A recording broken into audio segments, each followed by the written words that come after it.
So, welcome everyone. This is the third event of Test Hive Manchester. So, very nice to have you all here.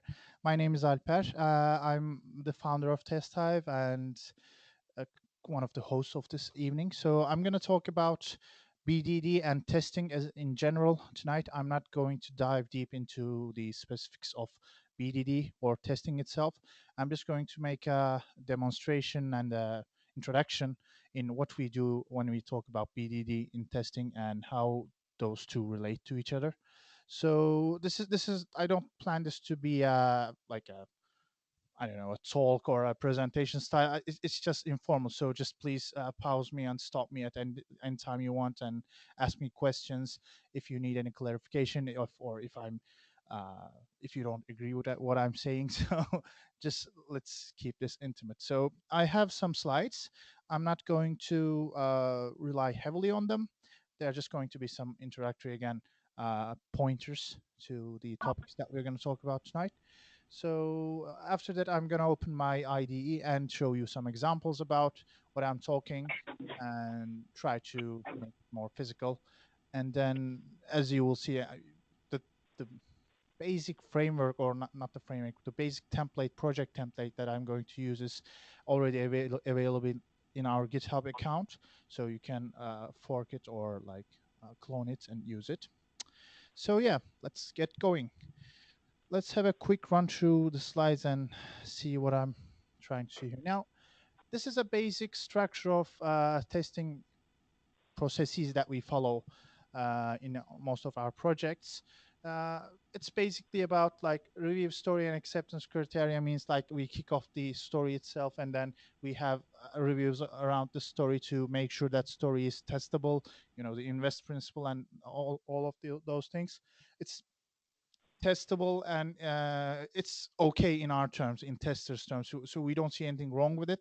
We think that we can start to work on it and then we kick off the story with developers, testers, BAs, whoever is involved with that story.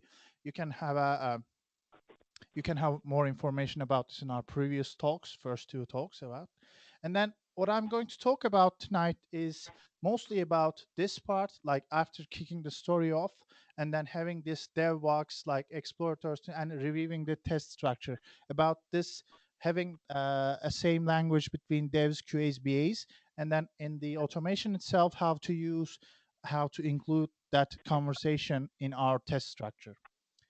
So let's start about it. And then we have this thing now. Uh, who here is familiar with BDD before? Has anyone used BDD? Yep. So BDD is basically an extension of TDD. Actually, it was developed and created by Dan North. Uh, Dan also is an ex-Tolt worker, so I mean, he's he also was one of the co-creators of that RSpec uh, framework that we have in Ruby as well, and also the JBehave. So what BDD is all about, it is like, the TDD can be very specific about classes, methods, and attributes of those classes, a very technical coded stuff, right? BDD, it has a broader view. It is a means of communication between the project stakeholders like BAs, QAs, and devs. It's about making most of the business value that we're going to make developing some features and stuff. And then what we mean by this cycle is that, for example, when you are doing BDD, what you usually do is you write an acceptance test or a feature test, a scenario that is going to represent the business value that you're going to implement. And then when you run that in the first run, of course, it will fail because there's no code to satisfy that. And then when you go in and try to make that feature pass, you write some code. Now, when you start to do that, you're actually started to do TDD as well. Right then, you can start, for example, writing a unit test and then failing it, writing some production code to pass that test, and then refactoring it. So BDD, I think, incompensates the TDD cycle and then adds more value around it. So you can think of it like a lot of features are being developed which were written on BDD style, and then every feature that you are developing every acceptance criteria that you're developing, you are doing TDD internally in that feature as well. But this is very developer specific. So test type is about testing. So how does this relate to testing? Now, again, from my previous talks or from previous videos on test type, you might be familiar with, or like your other experiences, you would be familiar with a concept called test pyramid. Now, in this test pyramid, it is shown that like most of the automation is done in the unit level and then API level, that kind of stuff. When I'm talking about test automation and BDD and its relation to testing, in today specifically, I'm going to assume that the test automation is being written by the tester or the QA themselves. So I'm not going to, well, it doesn't make any difference whoever write the tests, but I'm going to try and relate this to as a QA's perspective. So what is BDD? This definition is directly from Wikipedia, which is like Dan's definition of BDD. BDD is a second generation, outside in, pull based, multiple stakeholder, multiple scale, high automation, agile methodology. So what it means is like it's from up, outside in means like the cycle that we defined in the previous slide. Like we are defining a future, and then we are diving in to write that future's production code using TDD and the other development methods that we have. So it's multiple stakeholder, which means that BDD strives to have these features visible and readable and accessible by every stakeholder in the project, be it the tester, be it the developer, be it the BA. Um, it's high automation because I'm going to talk about this later on, but BDD is about having all these living tests and living test cases. So that has a lot to do with test automation. Uh, It describes a cycle of interactions with well-defined outputs, resulting in the delivery of working tested software that matters. And that part is really important, like delivery of working tested software that matters. You know, I've been using this term business value, and that's very, very important. Like um, in one of the workshops that I have attended in Dan North with Dan North in, for example, 2016 CraftConf, that was specifically his definition, saying that BDD is about creating business value. So the level that it differs from unit tests or integration test, that low level test, is that it has to have some business value, some business impact, and it has to be working, tested. Like you cannot have a pseudo feature which will complement a different feature in the future. It has to be working, and it has to do something. It should matter,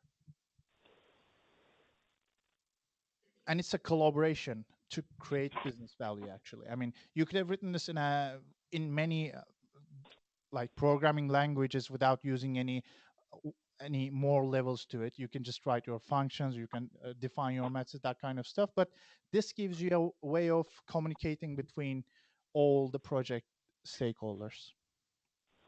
So why should a tester care? I mean, just yeah, why should we care? How many of you are testers here? QAs? Okay, about half. The others are BAs and developers, I presume. So why as testers should we care? This is all good and dandy about the development cycle. Developers can do this by themselves. They don't need us. I mean, why? Well, the first part is that they do need us. So the thing that we contribute into the project is our way of thinking. As a tester, we have to be thinking in some ways that might go wrong in all the life cycle of a product. So, keeping that in mind, when we define a BDD or when we define some stories written in BDD, it has to be in a level that it makes sense to everybody, which is like I've talked about this invest principle, right? The stories features. What specifications does a story need in an agile environment? Like independent, negotiable, like I keep forgetting the V, but the invest principle of this user stories, and then estimatable, scalable, testable, that kind of stuff. So that has to be in a good standards for a tester, for a BA, for a developer to have a good product. So when we define something in BDD, we have to make it good enough. We have to be involved as testers in this development as well. When I say we, I hate test cases. I don't know if, well, as a tester, I really don't want to duplicate my job. So test cases are a way of duplicating my job in my experience. So when we use BDD, or when we write our specifications or our tests in BDD, that means that now we have a test case that can be used in an automation, and we don't need to go to a different tool or different framework or a different environment just to write some test cases, and then as we execute them we put some checks on it. Okay, this passed, this passed. So when we do BDD and write in this gherkin style in Cucumber, we have our test cases, which are living organic things that are executable and deployable. So that's my first uh, understanding of BDD, my biggest benefit from BDD as a tester. And then it is important to validate what we test with others, which means again comes to the part of communication. We write some tests, we want some stories to be built, we want to be able to show anybody who is looking for, I mean, it can be now, it can be in the future, it can be like other parties that we're going to interact to the project. We have to have this language between us to tell a story, tell what we are doing. It's a way of communication again,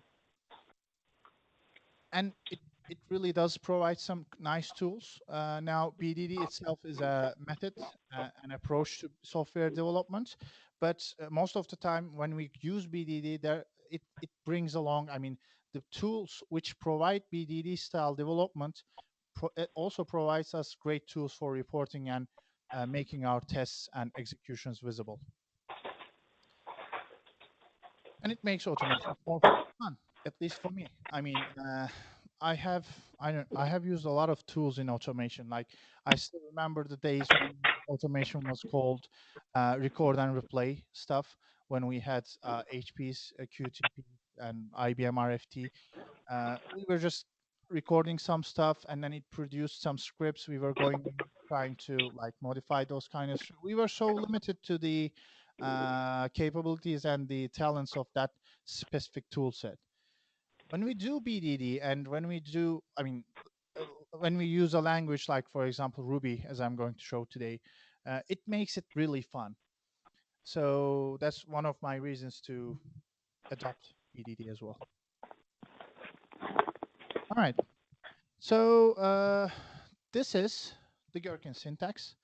This is actually a screenshot from Cucumber, which is not very relevant because we're going to go in and code in Cucumber now. But just to give you a basic structure, this is a feature.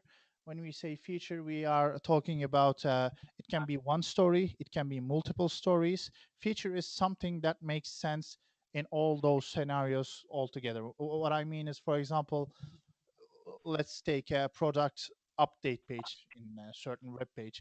Product update can have many scenarios, many acceptance criteria, but that product update itself is a feature. So it can span through many stories, and we're going to talk about that as well. But these scenarios are various acceptance criteria which are taken from our user stories. There is this given when then structure, which is given is the prerequisites of that action. Before doing this when action, what do I have? What do I require to have? And then when is the action that I perform? I'm going to test something. To do that test, I should do this. I should press that button. I should fill that field, whatever. And then is about what the outcome should be. When we do something, then these results should be here. BDD is not limited to gherkin syntax. This is just a way of doing BDD. Uh, you might see structures like describe and RSpec style definitions, but this is just one other way of doing BDD itself. And then we have these scenario outlines, which is basically a scenario where we run with many inputs multiple times, which is like if I run the scenario outline, this scenario outline will be run for this input, and then these two steps will run. And then again, when we come to this second example, these two steps will run using these examples, and these terms are substituted in these fields. So, okay, this was about it. Now, what I want to do is just go in and open a new project and clone that project from our GitHub account. And then let's try to write some code and see what we are suggesting to do and what we are suggesting not to do. And you can ask any questions at any time. What languages can you use gherkin? Well, I'd say most of them. Like I've used them in Ruby, Python, Java. Uh, there's SpecFlow in .NET. So most of the languages have adopted Gherkin syntax in some framework. So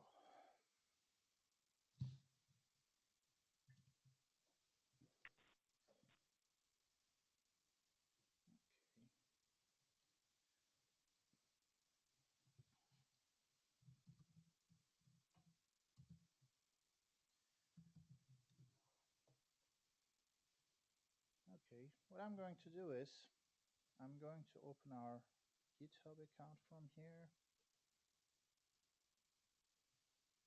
There we go.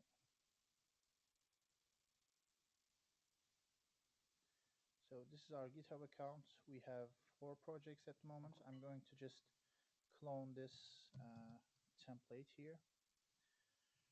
Right.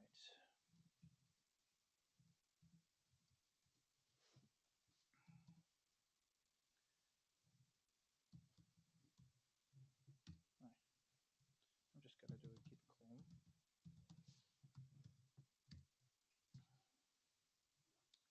It's done. So now, is I'm going to continue in like writing Ruby, and uh, I'm not assuming everybody is familiar with Ruby, but like I'm just going to write something, and if you don't feel that you can follow, just please stop me. Now, with Ruby projects, we usually have this gem file, which is dependency management system.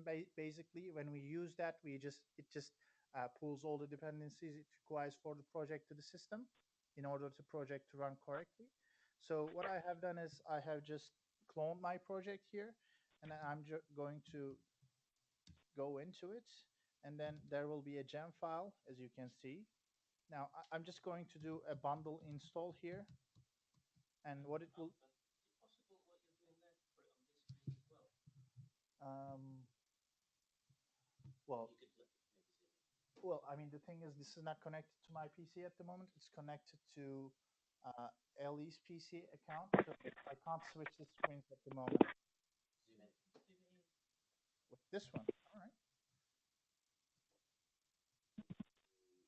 I don't know the shortcut. Do you have? Just pinch it. Just pinch it. Two fingers, or is Command plus enough?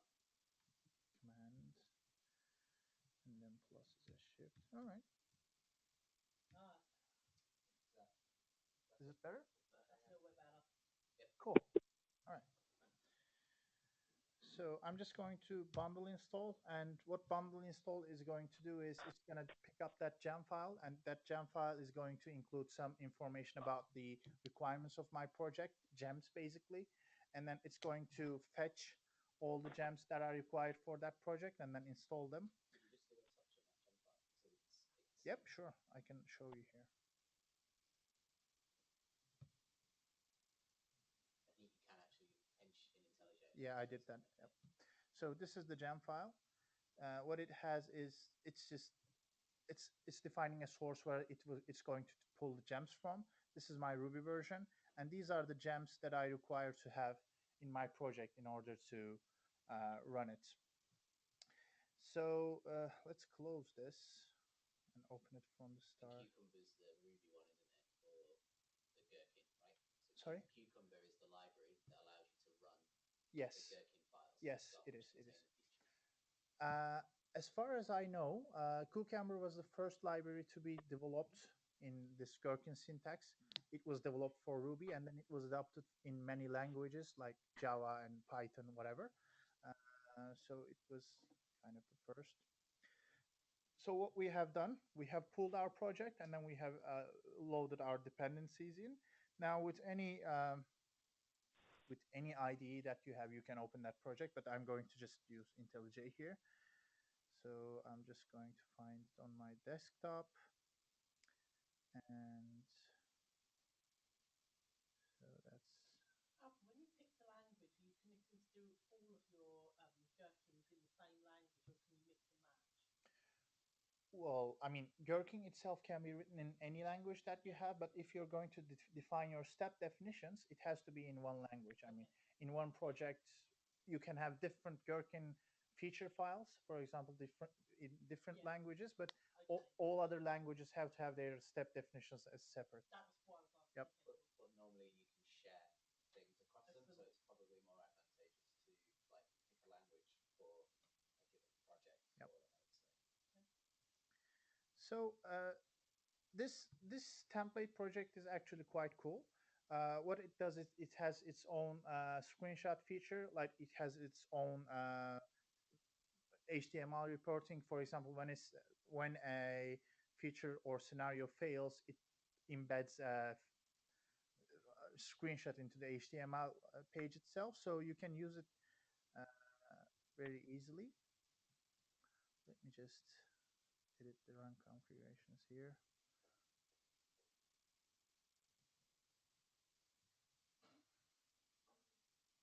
We will need to sway around a bit. Gone up the corridor. Yeah, I thought it was. I thought it was up there. Um, It was. Yeah, I was saying there is. I was saying yeah, there was. Yeah. Be a human for longer. Yeah, I was saying you just needed to wave in the right place. That was what I didn't know, was where you needed to wave.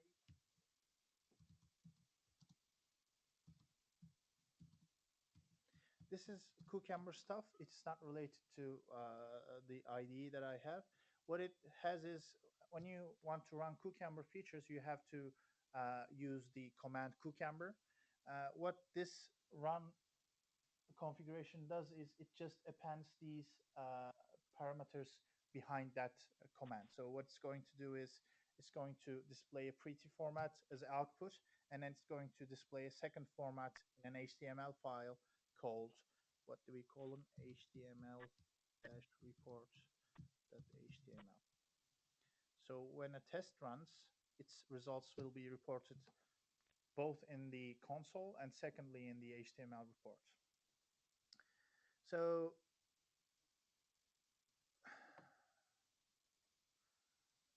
what we do is, let's run it for fun. What this has is two scenarios. I visit Google homepage. It goes into Google's main page and then finds an ID. And it just makes a wrong assertion just to show you the screenshot of that failure. And then there's a second scenario which goes into a service provider called petstore.swagger.io and then makes a get request. So it's just there for fun. Let's run it and see. Oh, yeah.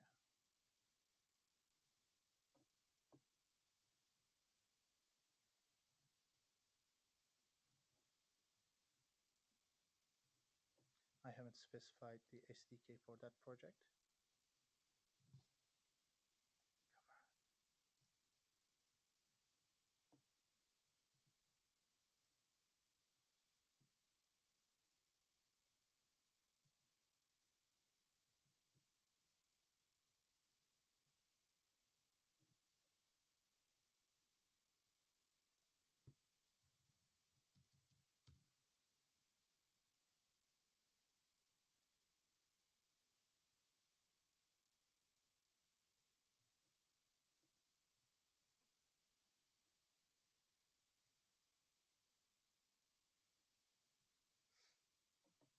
will be a moment now.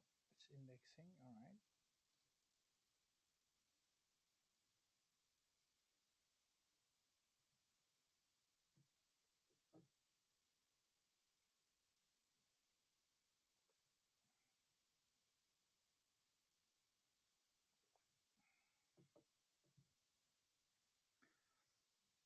So that's it. We have failed because we were specifically trying to fail.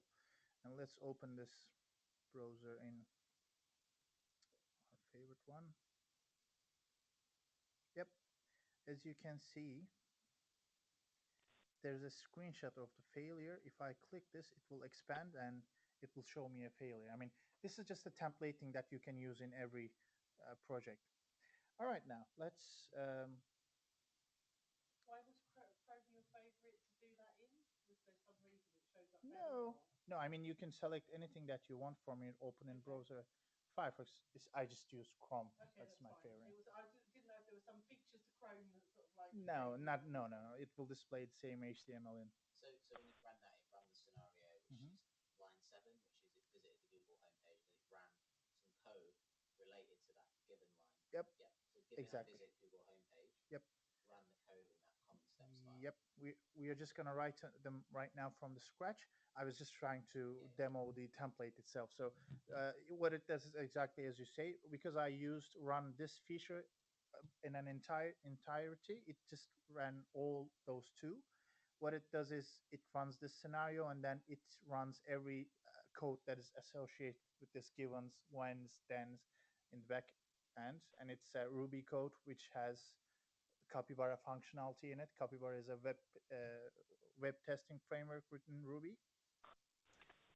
And yeah, let's continue with our slides and write some code. Now, how to do it? Have as few acceptance criteria as possible. Now, when I showed you this uh, sketch or image, there was this review story and acceptance criteria part, right? Uh, as testers, as QAs, we have to be involved in that too. We have to see if the user stories are written in a good manner, if they are not vague, and if they are like readable and testable, that kind of stuff. So, as we go in and try to make some sense out of that user story, we have to ensure that it's solid. I mean, by solid, it has to have few acceptance criteria, as few as possible. What I mean by that is it doesn't have to be excessive. Now you can write indefinite numbers of steps for a test, but you have to stop somewhere and you have to make sense of it and try to limit the acceptance criteria. I mean, uh, there's this concept of specification by example, and that is exactly doing that. I mean, what they do is they define some specifications and they are driving those by examples. But what they are trying to do is write as few examples as possible, which is comprehensive enough, which is testing everything that we need to test, and which is going through all the paths that are needed to be gone through. So this is something similar. You have to have as small number of acceptance criteria as possible. That being said, have at least one scenario per acceptance criteria. Now, when you are writing tests, when you are writing, sorry. Alper, touch key on the keypad, otherwise the TV will turn off.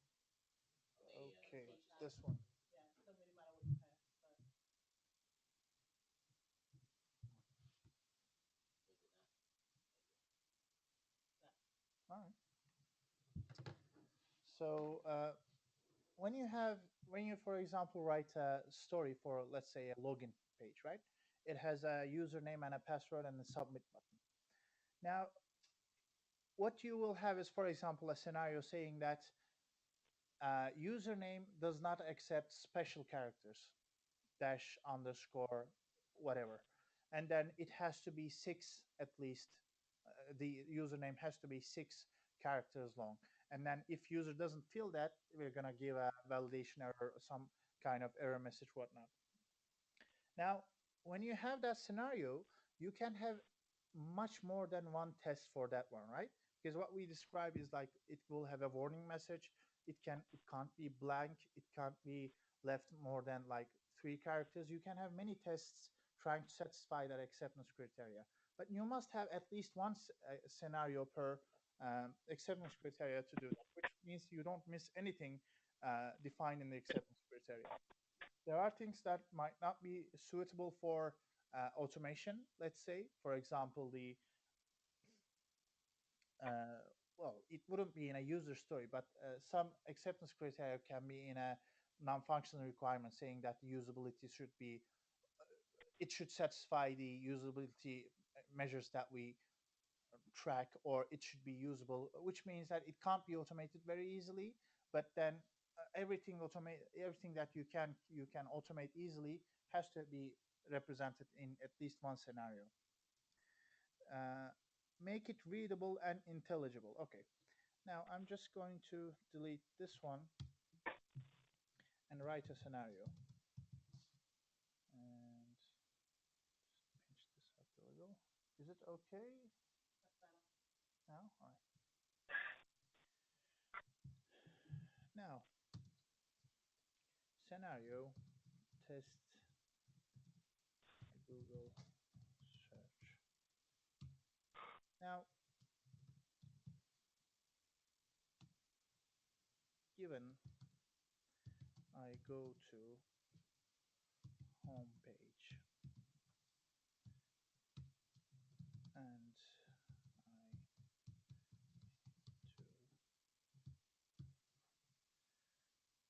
to HTTP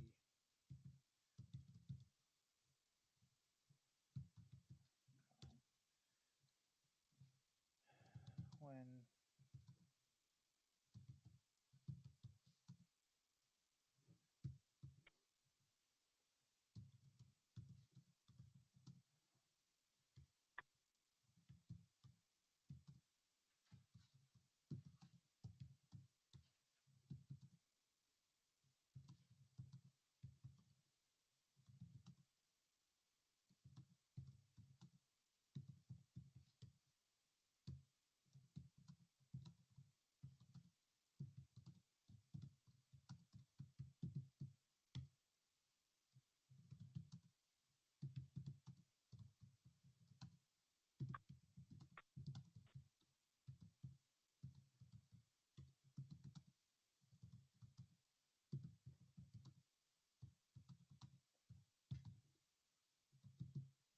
do you see anything wrong with my writing here?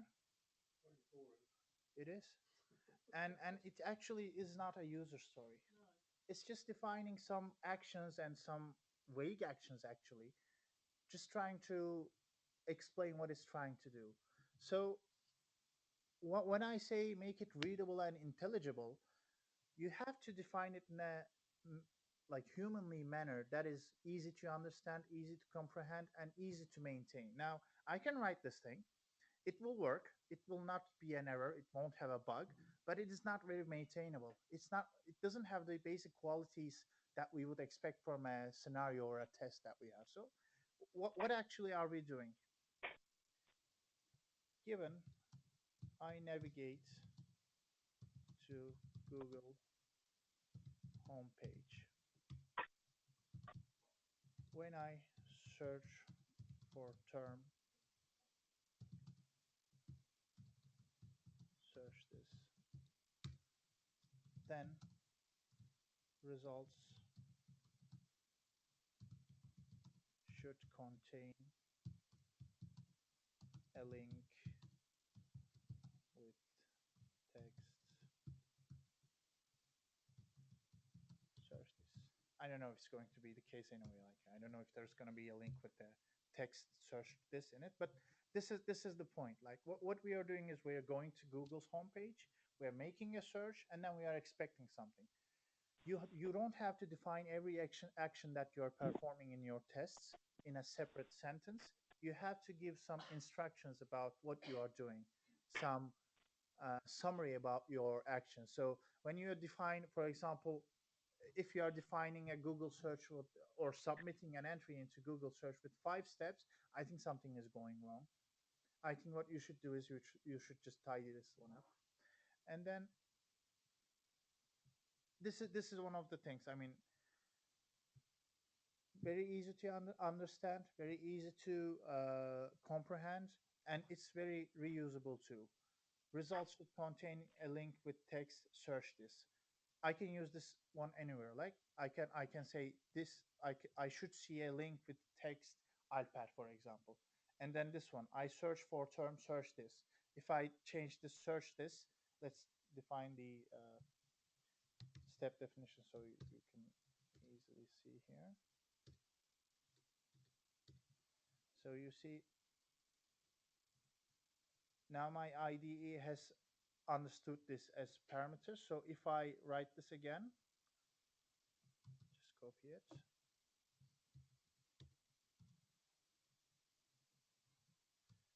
and I change this, you see it doesn't give me a warning saying that this step is not defined. It's defined. I've just changed the input that's going to take from it. So that's one of the things I mean when I say it should be readable and intelligible.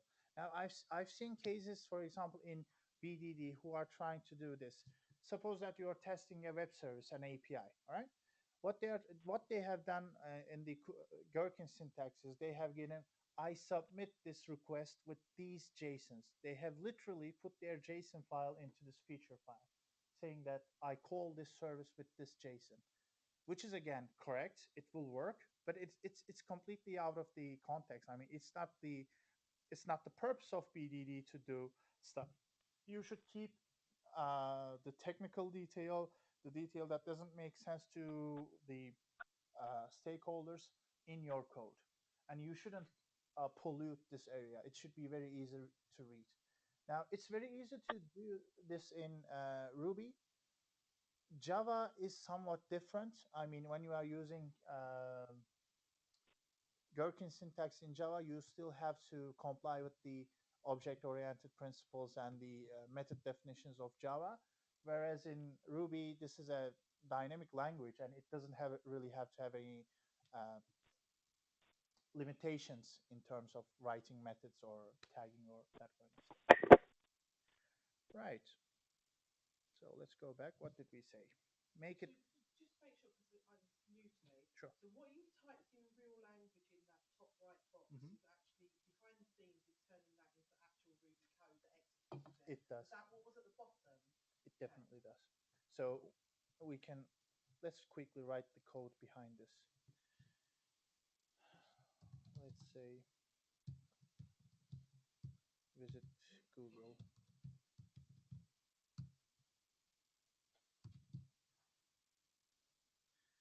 and then I happen to know that this is the.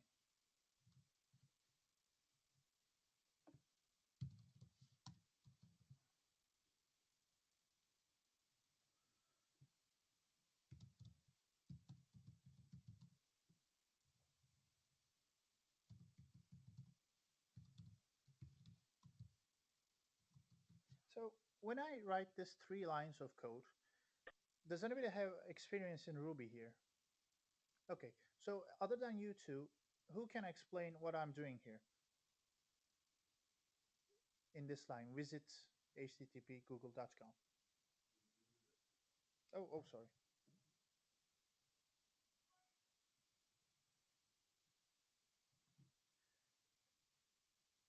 I'm just visiting google.com. Yeah. I'm just going there. I mean, just a simple call.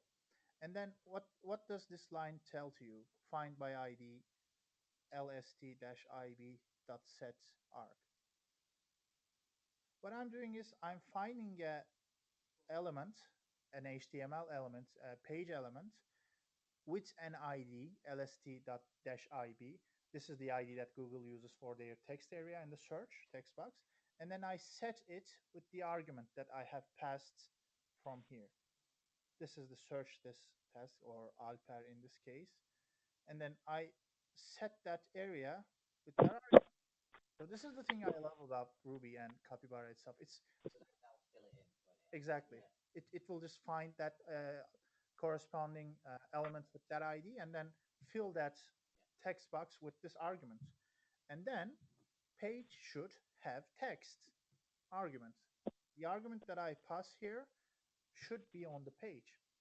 The very good thing about Capybara itself is you don't have to handle your weights or synchronizations or dynamic Ajax stuff yourself. It does. Why were you using sample weights? Sorry. Well, the thing is, in Selenium or in many cases, if you don't set them correctly and properly, you have to handle the weight yourself.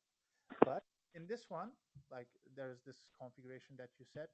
This is our default wa- wait time. This one, Capybara does the weights itself automatically. It opens the page, it acknowledges when the page load is complete, and then it tries to find an element. It waits for 10 seconds. If it can find the element in 10 seconds, it exits automatically with a success message. If it can't, then it will fail. So it's also the case for have text as well. If you say that this page should have this text, it will wait for that 10 seconds. If it finds it before that 10-second expires, it will give you a success message.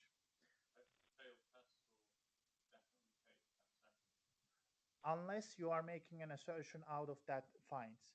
If you are making a find or have text and your page doesn't have that item, then yes, it will wait for 10 seconds minimum to make that. You can still change that. You can say, for example, if you are expecting a page not to have an item, you can use a term called page should have no selector or have no field, that kind of stuff, and then it will not wait for 10 seconds. As when the page load is complete and it checks the page, the element is not there. It was what it was expecting, so it will quit immediately with a success message.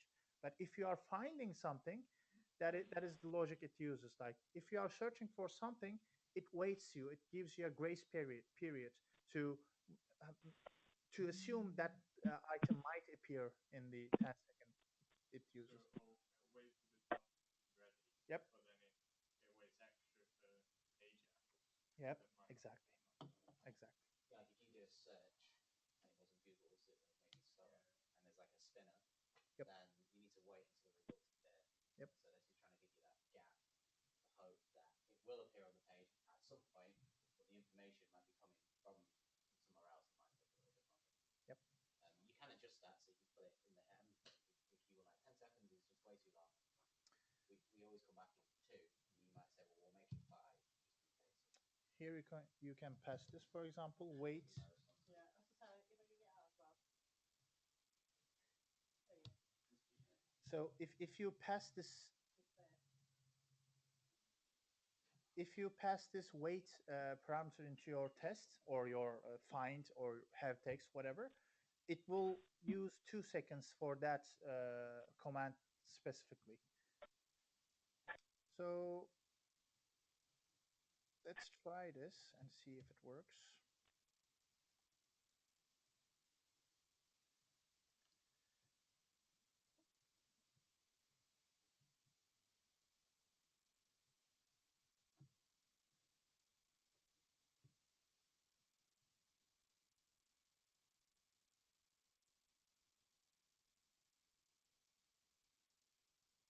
It did it so fast we couldn't see them. So let's put a wait here. You need to send enter or press the key. You've only added the search term. You haven't done the Uh, search. I I think it does it automatically. No, let's try it.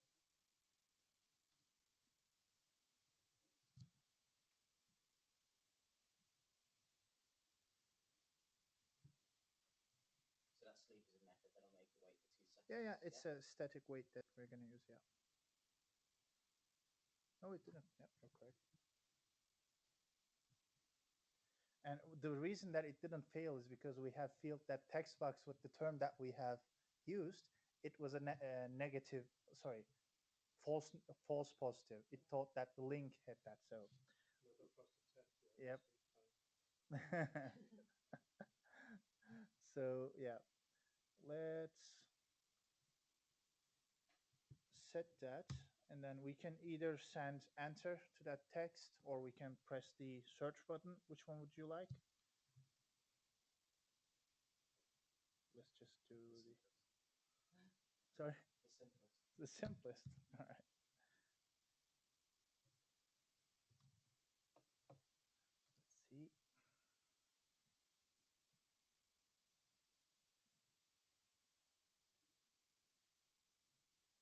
So this is the ID of that button.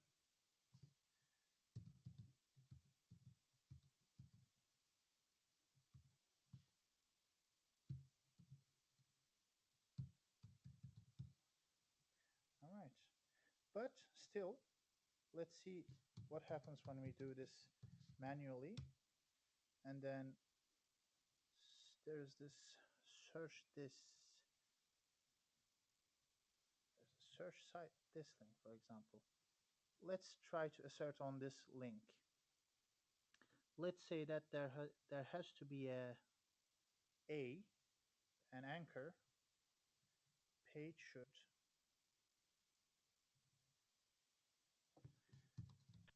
have selector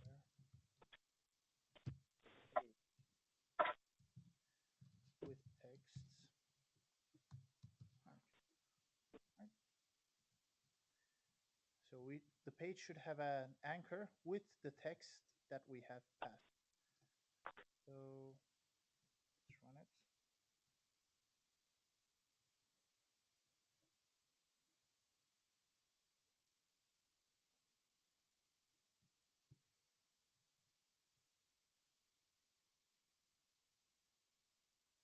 So you see, it didn't find a search this item in the links, or it did. Sorry, I was confused with the 2 seconds thing. It passed. Let's make it fail. That was always my developer's favourite thing. Oh, it passed. Let's make it fail. Exactly. Oh, how late on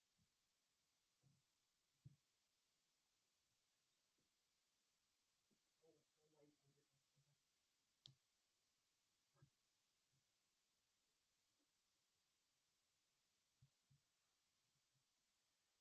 So you see, this will wait for 2 seconds because we gave it statically to wait, and then it will take 10 more seconds for it to wait to find that element, because as I said, we have set the default wait time as 10, and it will wait for that time period in order to page to have that element. So as you can see, the first one has failed. There is no selector with that text on the page, but the second one had a link or an anchor with the text Alper. So it all passed. Cool. So make it readable and intelligible, and then tag your scenarios. Now, this is the part I like about it. Now, when we are writing scenarios, what we are actually doing is we're trying to replicate the behavior defined in the user story, right? So those user stories are defined somewhere, uh, preferably in a issue tracking mechanism like Jira or Mingle, whatever. What we want to do is when we run our tests, we want to make sure these uh, which which user stories have been covered in those tests, or this scenario is written, this scenario test, a Google search is written, but which story is affected with this test. So it's very easy to have a tag here saying that, for example, number 246, the user story that we had with this um, acceptance criteria, and then 258. And then you have two benefits. One, when you run your test, you can see in your test report that these stories have been covered. Two, Cucumber has this nice feature for enabling you to run the specific tags that you have submitted before. For example, you come to a point in your project, you want to test just one single story and the acceptance criteria is defined in that story. What you have to do is just tell Cucumber that I want to run these tags, and it will do it. Let's do it. So I'm in my project file at the moment. What I'm going to do is just say Cucumber dash dash tags, and then 258, was it? Yes, 258.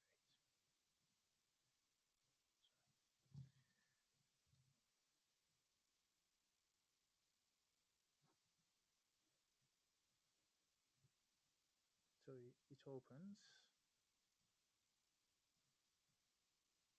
and then it just did the search for Alper, which was the case in scenario 258. Right? This is also useful when you use hooks. Cucumber has this nice feature called hook, or like hooks are generally used in many languages, but in Cucumber, you can use these hooks to, for example, define behaviors before or after scenarios.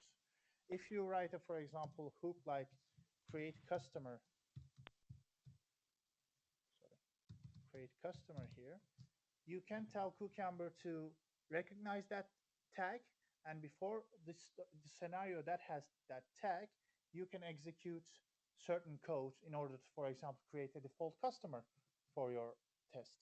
And then after that hook, you can tell Cucumber again or Ruby again to destroy the customer that you have created previously. So you can use these nice little tricks to have your tests in a more managed way. All right. So use scenario outlines. Scenario outlines, as I showed you, is a nice way to search with different things with a simple one write of a scenario. Now let's delete this,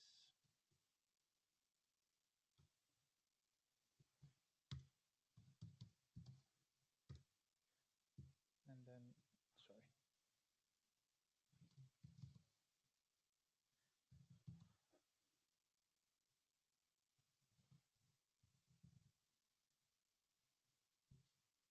When you are writing examples, first you give a title for the examples that you're going to use. This title, let's call it the search term.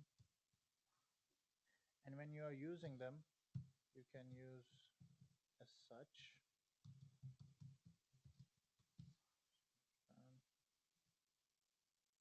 And then let's say link text.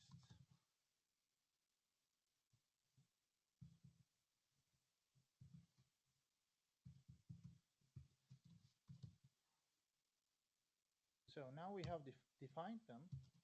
We can say search term was Alper, and then link text was going to be Alper again. So let's say test type, and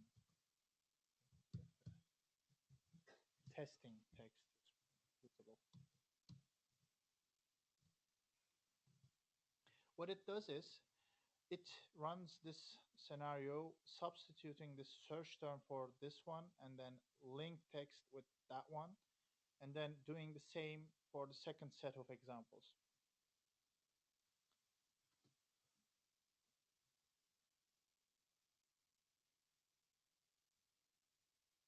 I think we should get rid of that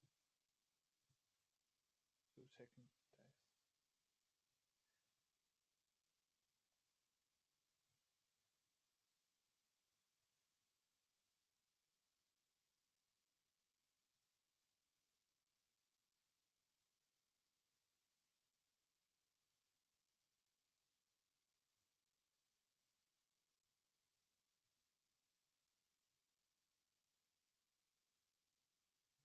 So they both pass.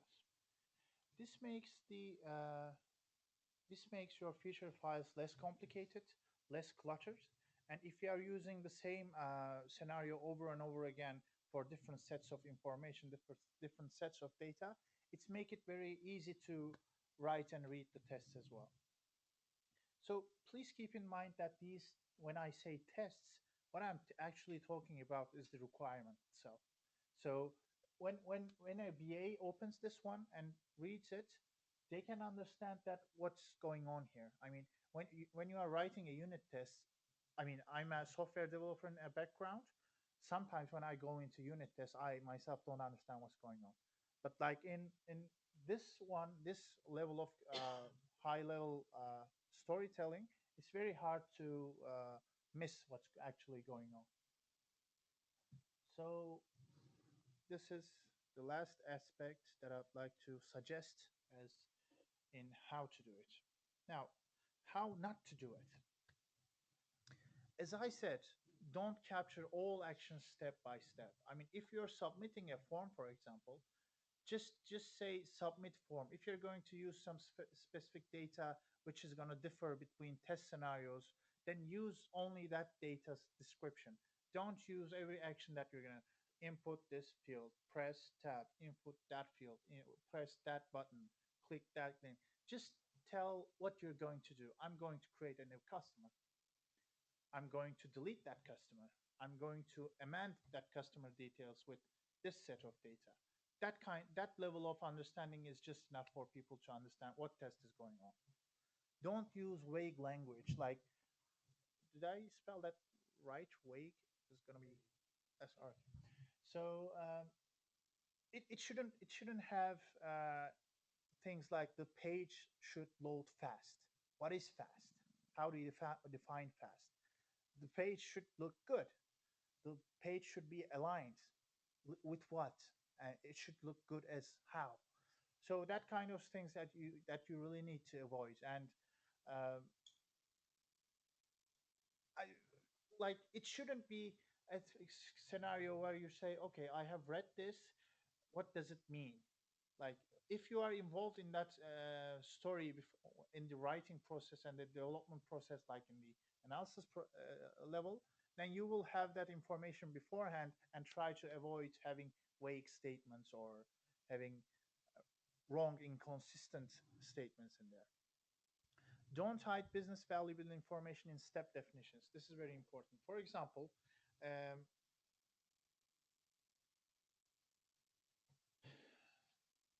let's say that we are going to test a password field, right? And that password field, it's about account creation. That password field is going to be filled, and you have some requirements for that password field, which means that it has to be 8 digits. It has to be it should contain one uppercase and one lowercase and one numeric character. So if you write a scenario saying that password field should meet the criteria, and then go back into the step definition and write your information and criteria in that step in Ruby, that means you are hiding the validation constraints from the user. When somebody reads that, they don't understand what's going on. They have to go inside and look at the code. What I mean by is this: you should specifically say that password meet should have at least one lowercase character. Password should have at least uh, one uppercase character, something like that. I mean, if it's a requirement and it's requested specifically, you shouldn't be hiding it in the code itself. You should be defining and telling about it here. Don't write your step definitions in a complex way. Now, there are a million ways of writing code. The way I prefer it is to keep it very simple and keep it very readable. In that case, can even tolerate some code duplication. For example, I navigate to Google homepage here, and I say I navigate to Google. I don't know. Google doesn't have too many sub pages. Uh, let's say I was going to navigate to Google News. If I was going to say that, for example, okay, now I have a Google object, and then I create an instance from that, and then I derive a Google News object from that, and then I use the link of that object from that. That really isn't good for me. I mean, what you can simply say is I visit google.com. I visit google.com/news. So what I mean by simple is just that. I mean, you have to have a complexity uh, very simple. You shouldn't be using a lot of like creating that object from that, trying to derive methods from that, trying using builders. I mean, this is testing. We are trying to do tests. We are trying to accomplish user actions, right? So it is good that we have some development practice in here.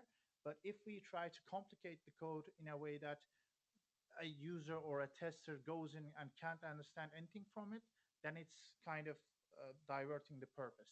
So when we have that simplicity, it's easy to see and understand what's going to be.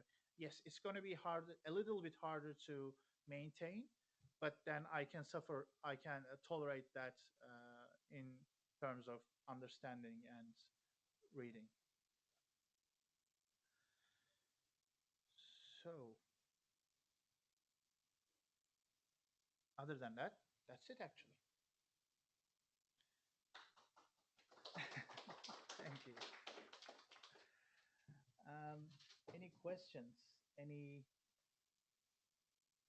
Anything that you don't agree with me? Because believe me, it's always good to have a conversation and disagreement. It's always fruitful. So I spent a year implementing a based framework Yep. last company I worked for, and I did a lot because I was new to BDD at the time, and I read down the text of it, Mhm. keep on the rest.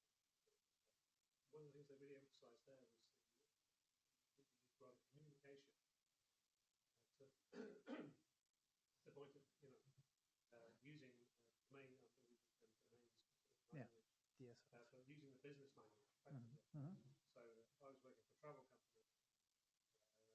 I'm working on a project for funeral service, but the idea of using terms that are used in the business, Mm. using them across the business, so everyone has a common understanding of the terms and the definitions of those words, um, because it makes the feature file should be read by anybody. Anyone in the business should pick up an end user, stakeholder, PM. Definitely. It shouldn't be restricted to developers No. and the IT Definitely. function. That's why it's very important. But getting back to the first point about emphasizing communication, the process is not just about writing code, No. automating the No. tests. It's clearly about getting to the point where everyone agrees on what the software should be and has language to describe that, describe the success criteria, so you know when the product's built Yep. and it's working correctly. Yep. And that's part of giving them when Yep. type of thing. I mean, you literally can put so the feature files are obviously part of any testing. Maybe Jenkins, you would create a link to your feature file directly on Jenkins and put those tests up on the, you can make them accessible to everyone in the business through a browser. You can come on to test this. The link, go and read and tell Yep. you whether we are testing it correctly. Exactly. This have we built the product correctly? You decide. Exactly. Yeah, I mean that's perfectly valid. Like when we do stuff, for example, in my current project in a customer, what we do is we basically write the given when thens in the story itself. So acceptance criteria are basically built from the start as a given when then, and as you say, it's very relative to the business.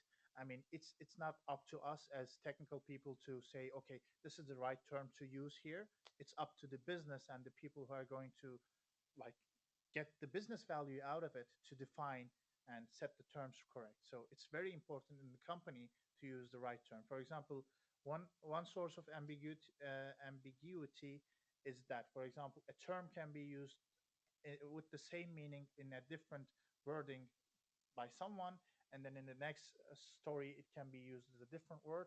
That creates conflicts and confusion. So we have to avoid that. That's perfectly valid. When would you decide to automate tasks or just manually? Like when you think the value is of this? Well, Do you do this for every single story, for every single yeah, criteria? no, Like, not necessarily. It's very important to decide what to automate and when to automate and how to automate. I don't know of many areas that cannot be automated. There are very few, but the effort and time spent automating some areas are so big, so huge, and it requires so much maintenance. It's not worth doing it. So you can, for example, have 90%, 95% of your code automated, which is run every time, like many times throughout the day. But then you still will have some areas that you will do very easily as manual, and which is actually more beneficial to do them manual. For example, one specific example I always give is this visual regression testing. Now, you might have heard of the thing. It's basically you have a program, it runs, and it generates a certain screenshot, right? What visual regression testing does is it takes that screenshot and then it matches the screenshot with the next version. Now, if it sees some differentiation between the previous and the next screenshot, it gives you an error. Like if you give them a margin saying that if it's more than 10% fail, it will fail after if the pixel difference is more than 10%. But then it has failed, but you don't know what has failed. You have to go and look at these screenshots and compare them if it's a valid failure or if it's something that you have expected. So basically, you are looking at the screenshot anyways. So why do you automate it? That's one example that I always keep giving.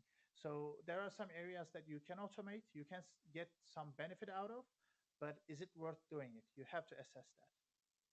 Another criteria for GUI automation is to do tables. Yep. That's very important. Try and automate something you know is going to change frequently.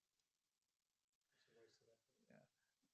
There are precautions that you can take. For example, using this unique identifiers like IDs, classes, which then becomes a kind of separation between the changes. But then again, uh, what we always suggest is to limit the GUI level automations. Try to have most of the functionality automated before going to the GUI. It can be like unit tests, it can be mocks, stubs, it can be like API level tests, which doesn't require any GUI at all. So try to keep your GUIs stupid. Don't put too many validation on them, so you have to test very little of them.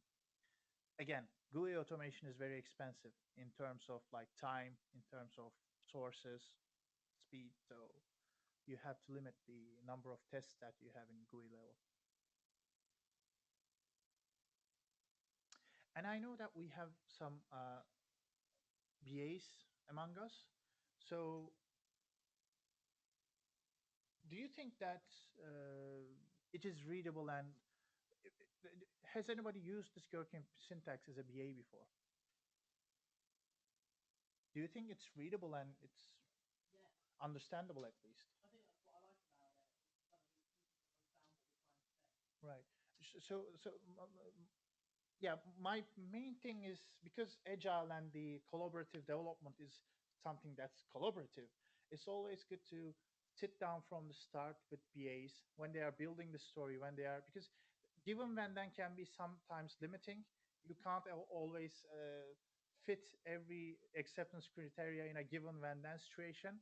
So it's very good to have a team sit together and try to make sense of what we can write here, what we can say. For example, I would be happy with a story which has acceptance criteria, but it's not written in a given when then format. But it is, but if it's okay, the story acceptance criteria are defined well, then you can easily convert them into given when thens.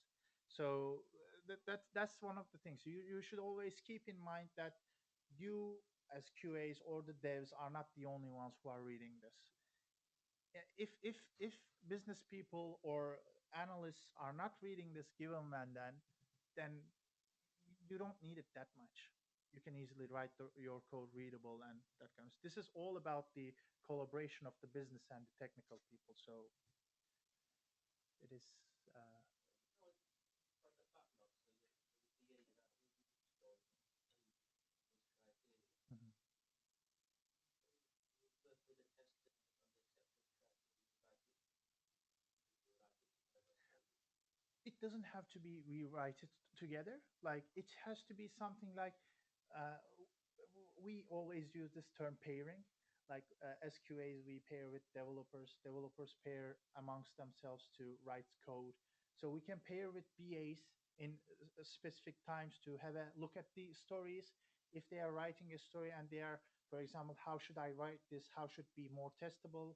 They can pull us and sit with them to have a dialogue, have a conversation, so that writing it doesn't necessarily have to be 100%. Let's sit together and work together. It's just about keeping ourselves informed and keeping the team before handing them something over. Yeah. So what we usually do I is, think you say you want to move to collaborative, amigos yeah, session. I mean, that nicely developers, subject matter experts, stakeholders, discussing upcoming sprints. But yeah, common understanding of what success looks like, what they're hoping to do. So, Yeah. as a tester, certainly coming to tester for their own idea of what success looks like, Hmm. have that information up front of the purpose that what you hope to achieve. It allows you to then vent Yep. imagination, experience, do things perhaps you wouldn't have thought of otherwise. Yeah. Yeah. Definitely. We. QAs are quite good with that, with bringing up a sort of the negative as well. So like going to the like login example, like developer and BA may think, well, I want to log in, so I want to put my things in, and QA's probably more thinking like, oh, but what about if you put the wrong things in? What happens? What about if I put it in 3 times? What about if I, Yeah. they can provide input? Yeah, one rule we try to follow in most projects is, on our Kanban board we have this in analysis, ready for development, in development, ready for test, that kind of columns. Now, in order in order to, sorry, in order to a story to go to in dev or ready for dev, it has to be reviewed by a QA as well. So a BA is working on a story. If that story has been reviewed by a QA and all of the things, all they have agreed on the story is good enough to go to development, then they can move that card into development. So it gives you a chance to ensure that at least two sets of eyes have looked into it, or two sets of roles have looked into that story as well. Well, bugs are different. For example, most of the time we raise all the bugs that we can have, but that being said, BAs are the ones who are going to decide, okay, we acknowledge this bug. This can either be a bug, a real bug, or this can be a feature that we know we have to live with, so we can defer it, or this can be something that's going to be handled in a different story, in the future story. So BAs are going to be there to tell us which bugs are going to be developed when. If it's a critical and showstopper bug, yes, I mean, it goes without saying what's going to be done. But if the bugs are somewhat, I don't know, low severity bugs, then BAs should guide us in order to set a schedule for them. Okay, I've got one question.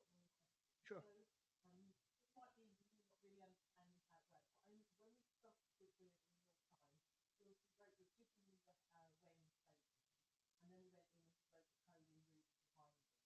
Is there a case where sort of like actually, as you're adding that code, you end up testing more than actually the given statement has actually said, or sort of like those things are coming out of sync, so it doesn't actually define what you're really running, and how do you avoid that? That can happen. Okay. That can happen. When that happens, that basically is something. I mean, nobody objects that method as long as it doesn't create bugs. But if it creates bugs, then it comes to a situation. We go to BAs. We have found this. We have tested this. Is it good enough, or like, is it valid? So if they tell us no, it's not valid because we weren't going to cover this in the story, we will still record it, but we will defer it so that uh, it will be resolved in some due time. But I would never limit any QA to, you shouldn't have tested this. It's always good to test everything that you can think of. But the thing is, if you're including some extra features in your given mandance which were not supposed to be there, then it's kind of conflicting with your interests. So you have to limit that. You can have that as a separate scenario which was not included in the story itself, and I would be happy to have that. But if you're testing something that's not in that scenario specifically, then that can be a problem. That again, communication comes into play. We should record everything that we have done, but we shouldn't try to force. Let's say a story is going to pass and it doesn't have the requirement that we have tested, but it's going to be handled in a future story. We still pass the story. Yes, it's working wrong. Yes, it's not complete, but that's incremental development. That's agile. So yeah.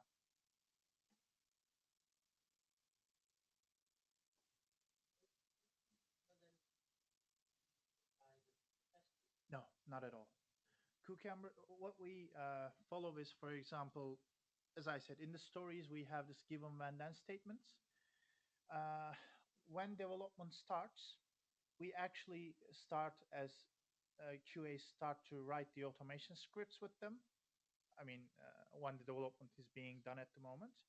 Uh, a developer can pick that given and then start to write their own tests behind it, unit tests, I mean, so that they complete the production code as like BDD and then unit tests.